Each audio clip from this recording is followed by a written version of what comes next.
আসসালামু আলাইকুম।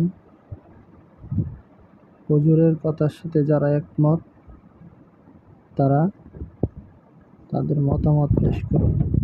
ধারার মিডিয়াদের আশা দেখে আমরা সেটা অনুভব করতে পারছি, এই জন্য তাদের প্রতি কৃতজ্ঞতা জানাচ্ছি। আর পুরাতন বন্ধু যারা আমাদের, তাদের প্রতি তো কৃতজ্ঞতা অনবরত থাকবে যে তাদের কল্যাণে আমাদের ভয়েসগুলো লাস্ট 15 বছর পর্যন্ত অনবরতভাবে চলেছে। সব কিছু বন্ধ থাকলেও ইউটিউব এবং ফেসবুক সহ অন্যান্য মিডিয়ার মাধ্যমে মসজিদের মিম্বারের যে প্রতিধ্বনি আমরা 15 বছর ধরে রেখেছিলাম, সেইটা কিন্তু আলহামদুলিল্লাহ একটা চূড়ান্ত বাস্তবতায় রূপ নিয়েছিল। আমি একদম সুনির্দিষ্টভাবে আজকের যে প্রস্তাবনা তার উপরে কিছু কথা বলতে চাই। প্রথম কথা বলতে চাই যে দার্শনিক কনফুসিয়াস একটা কথা বলেছিলেন যে তুমি যদি কোনো পাহাড়কে সরিয়ে ফেলার স্বপ্ন দেখো তাহলে তুমি প্রথমে নুড়ি সরানোর সংকল্প করো, কেননা নুড়ি সরানোর মাধ্যমেই তোমার পাহাড়কে তুমি সরানোর স্বপ্ন দেখতে পারো। এই কথার আলোকে আমরা বলতে চাই যে প্রথমে কেমন বাংলাদেশ দেখতে চাই, আমি দেখতে চাই যে আমাদের নিজেদের মধ্যে একটা পরিবর্তনের বাংলাদেশ দেখতে চাই। আমরা আমাদের দায়িত্ব আর কারো উপরে চাপায় দিতে চাই না, উমুকে আমার জন্য এটা করে দিবে, তুমুকে আমার জন্য করে দিবে, এইটা নয়। বরং আমরা চাই এখন থেকে আমাদের নিজেদের পরিবর্তন দরকার, যে এই পরিবর্তনের মাধ্যমে আমরা প্রত্যেকে শপথ নিতে পারবো যে আমি আসলেও একটা পরিবর্তন চাই। আমি নিজে বলি রাস্তাঘাট পরিষ্কার থাক, আমি পানের চিপ সব জায়গায় ফেলি, আমি আমার টিস্যু পেপারটা যেখানে সেখানে ফেলে দেয়, আর বলি আমি পরিষ্কার পরিচ্ছন্ন বাংলাদেশ চাই। এটা আমাদের দরকার নেই। এবং আম্বিয়ায়ে কেরামের পদক্ষেপ দ্বারাও বোঝা যায় তারা সর্বপ্রথম তাজকিয়া নফস করেছেন। নিজের পরিবর্তন না থাকলে, ভেতর থেকে সৌন্দর্য না আসলে এই সৌন্দর্য টেকসই কখনো হয় না। সুতরাং এটি আমাদের প্রথম পরিবর্তনের জায়গায় দেখতে চাই। দ্বিতীয় যেটি আমরা দেখতে চাই সেটা হচ্ছে, খুব ভালো করে খেয়াল করেন, অর্থনৈতিক পরিভাষায় একটি কথা আছে, সেটি হচ্ছে ডেমোগ্রাফিক ডিভিডেন্ড। ডেমোগ্রাফিক ডিভিডেন্ড মানে কি?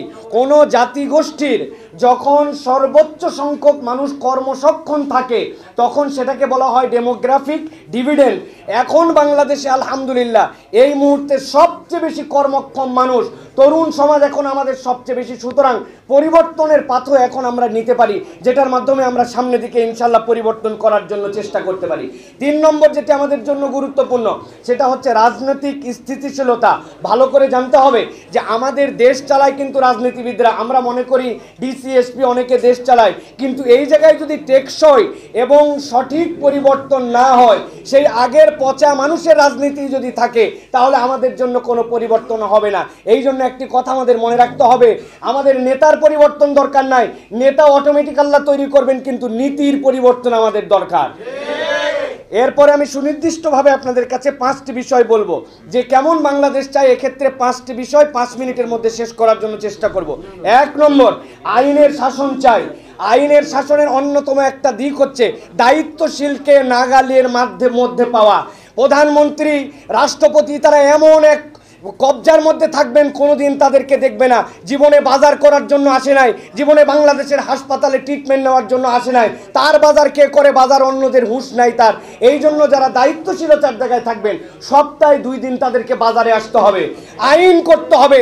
ডাক্তার প্রেসক্রিপশন করে রেফার করার আগ পর্যন্ত বিদেশে কোনো ট্রিটমেন্ট চলবে না, স্থানীয় হাসপাতালে তার ট্রিটমেন্ট নিতে হবে।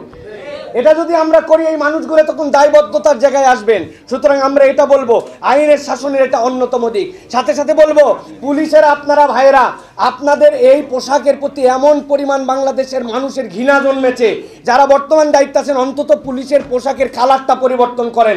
এই কালার আমরা দেখতে সহ্য করতে পারি না। 2 নম্বর, এই কালার পরিবর্তন করলে হবে না, কেবল পুলিশের ভিতর থেকে আমাদেরকে পরিবর্তন করতে হবে। এই জন্য এটা হচ্ছে দ্বিতীয় বিষয় আমাদের জন্য।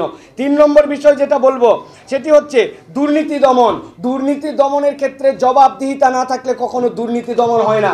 যেই দুর্নীতি দমন কমিশন আমরা দেখেছি, এই দুর্নীতি দমন কমিশন সবচেয়ে বড় দুর্নীতিবাজ, যারে মন চাইছে তারে তারা ফাঁসাইছে দুর্নীতিতে। সুতরাং এইরকম সর্ষের ভিতরে ভূত, এই সর্ষা দিয়ে ভূত তাড়ানো যাবে না, ঠিক কিনা? এই জন্য আমরা বলবো, দুর্নীতি দমন করতে চাইলে জবাবদিহিতামূলক আমাদের জন্য একটা সংস্কৃতি দরকার। এরপরে তৃতীয় যে বিষয়ের কথা বলবো সেটা হচ্ছে নৈতিক শিক্ষার পরিবর্তন। শিক্ষা ব্যবস্থাতে যেভাবে রন্ধ্রে রন্ধ্রে, আমরা এর আগেও সেমিনার করেছি, সেই শিক্ষা ব্যবস্থা রন্ধ্রে রন্ধ্রে যে পচন ঢুকানো হয়েছে, এটার থেকে বের না হলে জাতি কখনো পরিবর্তিত হতে পারে না। এক্ষেত্রে আমার ক্ষুদ্র একটি পরামর্শ আছে, সেটি হচ্ছে ধর্মীয় অনুশাসন মেনে আমাদের নৈতিক শিক্ষা আমাদেরকে দিতে হবে। কোনো ধর্মের উপরে কোনো ধর্মের শিক্ষা চাপায় দেওয়া যাবে না। বলবেন বিষয়টি কীরকম? আমি যদি ছোট্ট একটু ব্যাখ্যা করি। ইসলামী অনুশাসনে একজন মেয়ের জন্য হিজাব, একজন মেয়ের জন্য পর্দা পর্দার বিধান আছে, কিন্তু হিন্দু ধর্মে কিন্তু এই বিধানটা নাই। সুতরাং আমি যদি ইন জেনারেলি এটা চাপাই দেই তাহলে অন্যায় হবে। এই জন্য ধর্মীয় অনুশাসন মেনে আমাদেরকে সেই শিক্ষা কার্যক্রমে আগাতে হবে। ইসলাম কখনো সমকামিতাকে সমর্থন করে না, এলজিবিটি কিউকে সমর্থন করে না। আপনি মুসলমানের অধিকাংশের দেশে এই শিক্ষা ব্যবস্থা চালু রাখবেন, আবার মনে করবেন সমাজ পরিবর্তন হবে, রাষ্ট্র উন্নত হবে, এটা কখনো সম্ভব নয় এবং বাংলার জনগণ এটা মেনেও নিবে না। এটা অগ্রিম আমরা বলে রাখলাম। এলজিবিটি কিউ সমকামিতা এই শিক্ষা ব্যবস্থায় থাকতে পারে না। এখান থেকে আমাদের প্রহসনমূলক শিক্ষা ব্যবস্থা সংস্কার করতে হবে। চতুর্থ বলবো খাদ্য নিরাপত্তা। এখানে বুকে হাত দিয়ে বলেন, এই দেশে এক গ্লাস পানি আমরা একদম নিশ্চিন্তে খেয়েছি এরকম আমরা কেউ বলতে পারবো না। আমাদের ভয় লাগে, রাস্তাঘাট সব জায়গাতে খাবারে বিষ, দুর্নীতি। সুতরাং আমি আমার বাংলাদেশকে দেখতে চাই যে আমার খাদ্যে আমার কোনো বিষ থাকবে না, আমার খাদ্যে কোনো মরণ কিছু যুক্ত হবে না। এক্ষেত্রে আমাদের জন্য খুবই গুরুত্বপূর্ণভাবে উদ্যোগ নিতে হবে। সর্বশেষ একটি বিষয় বলতে চাই, সেটি হচ্ছে পরামর্শের ভিত্তিতে আমাদের রাষ্ট্র গঠন করতে হবে। পরামর্শ যদি না থাকে তাহলে কেবলমাত্র যদি মনে করে দায়িত্ব যে পাইছে আমি সব বুঝি আর কেউ কিচ্ছু বোঝে না, এই আমির বোঝাতে কিন্তু এই সব তরি ডুবে গেছে। আমি একটা কথা বলেছি, একটা কথার ভুলে আর একটা কথা না বলাতে কিন্তু এই পরিবর্তন। আমি আর উল্লেখ করতে চাই না, আপনারা ভালো করে বুঝে নেন। একটা কথা বলার ভুলে আর একটা কথা না বলার কারণে আজকের এই বাংলাদেশ আমরা পেয়েছি। সুতরাং আমি সব বুঝি, ক্ষমতা পাইলাম, পরামর্শ নিব না, এটা হতে পারে না। পরামর্শের ভিত্তিতে আমাদের এই দেশকে গঠন করতে হবে। লাস্ট একটা কথা বলতে চাই, আমরা ম্যানুফ্যাকচারার কান্ট্রি হইতে পারি নাই, আমরা অ্যাসেম্বলার কান্ট্রি হয়েছি। সুতা কিনি এক দেশ থেকে, মেশিন কিনি এক দেশ থেকে, তেল কিনি এক দেশ থেকে। আমি কেবল প্রোডাক্ট বানাই, সাপ্লাই করি না। অথচ আল্লাহ আমাদেরকে অন্যতম একটা ইন্ডাস্ট্রি দিয়েছেন, যে ইন্ডাস্ট্রির মূল্যায়ন কখনো কেউ করে নাই। সেটা হচ্ছে আমাদের কৃষি ইন্ডাস্ট্রি। আমাদের কৃষকদের দিকে নজর দিতে হবে, সিন্ডিকেট ভাঙতে হবে, কৃষককে সম্মান করতে হবে। আল্লাহ প্রদত্ত এমন এক দেশ যেখানে একটা বীজ ফেলতে দেরি, সেখানে গাছ উঠতে দেরি হয় না। সুতরাং এটাতে আমাদের নজর দিতে হবে। 30 সেকেন্ড বলতে চাই, আল্লাহর দেওয়া সফলতার একটা সূত্র আল্লাহ সূরা মায়েদার মধ্যে বর্ণনা করেছেন। সেই সূত্র হচ্ছে, তোমরা যদি সফল হতে চাও, আল্লাহ বলছেন ইয়া আইয়ুহাল্লাযীনা আমানু ইন্নামাল খামরু ওয়াল মাইসিরু ওয়াল আনসাব ওয়াল আজলাম রিজজুম মিন আমালিশ শাইতান। যেই দেশের মধ্যে মদ মাদকতা থাকবে ওই দেশ কখনো উন্নত হতে পারে না।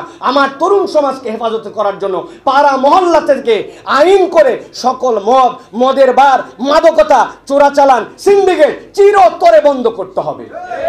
আল্লাহ রাব্বুল আমিন আমাদেরকে